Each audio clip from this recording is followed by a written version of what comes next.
Jawabannya ada di sebuah organisasi yang super rahasia di dalam Partai Komunis Indonesia.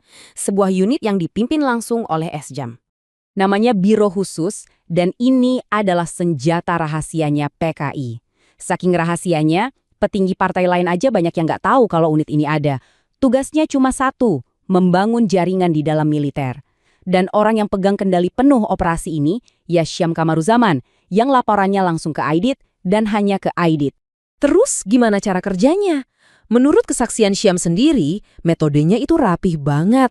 Mulai dari pendekatan personal yang ramah, ngobrol-ngobrol biasa, baru pelan-pelan disisipin ideologi. Tapi yang penting dicatat, tujuan utamanya bukan buat ngubah tentara jadi komunis, tapi buat jadiin mereka sumber informasi. Intinya, membangun jaringan mata-mata di jantung pertahanan lawan. Nah, waktu itu kan lagi panas-panasnya isu Presiden Soekarno sakit parah dan ada isu Dewan Jenderal yang mau kudeta. Disinilah Syam datang ke Aidit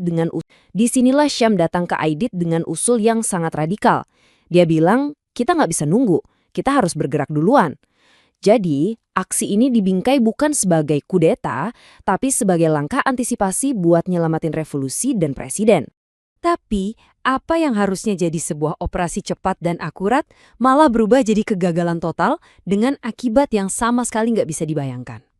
Rencananya bisa dibilang amatiran dan pelaksanaannya kacau balau.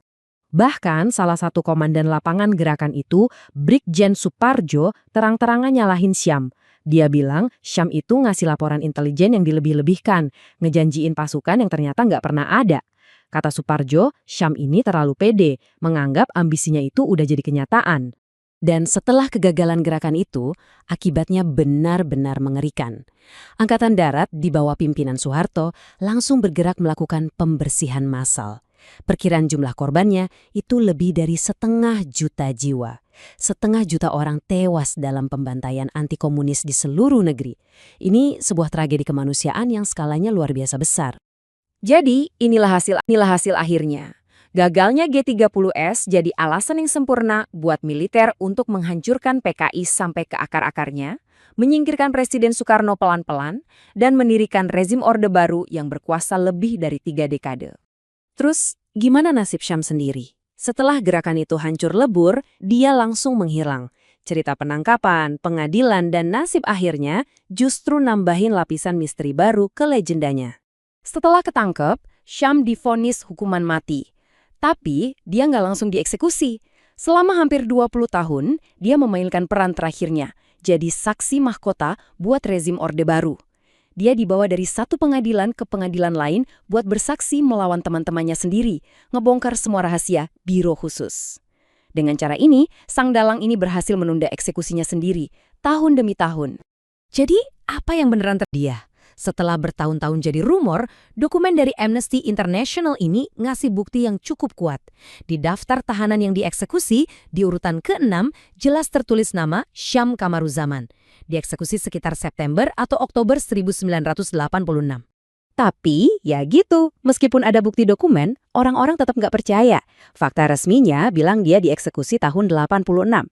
Tapi seorang teman dekatnya, bertahun-tahun kemudian, masih yakin Syam itu selamat dan tinggal di Amerika. Adanya rumor kayak gini nunjukin betapa dalamnya misteri dan rasa nggak percaya yang menyelimuti seluruh kisah G30S. Pada akhirnya, pertanyaan besarnya tetap ada. Apakah gerakan 30 September ini murni sebuah rencana kudeta komunis yang kacau dan gagal total? Atau, seperti kata beberapa sejarawan, jangan-jangan ini justru jadi dalih yang sempurna yang ditunggu-tunggu oleh sebagian pihak di militer untuk melakukan apa yang udah lama mereka rencanakan? Jawabannya mungkin terkubur selamanya bersama Syam Kamaruzaman.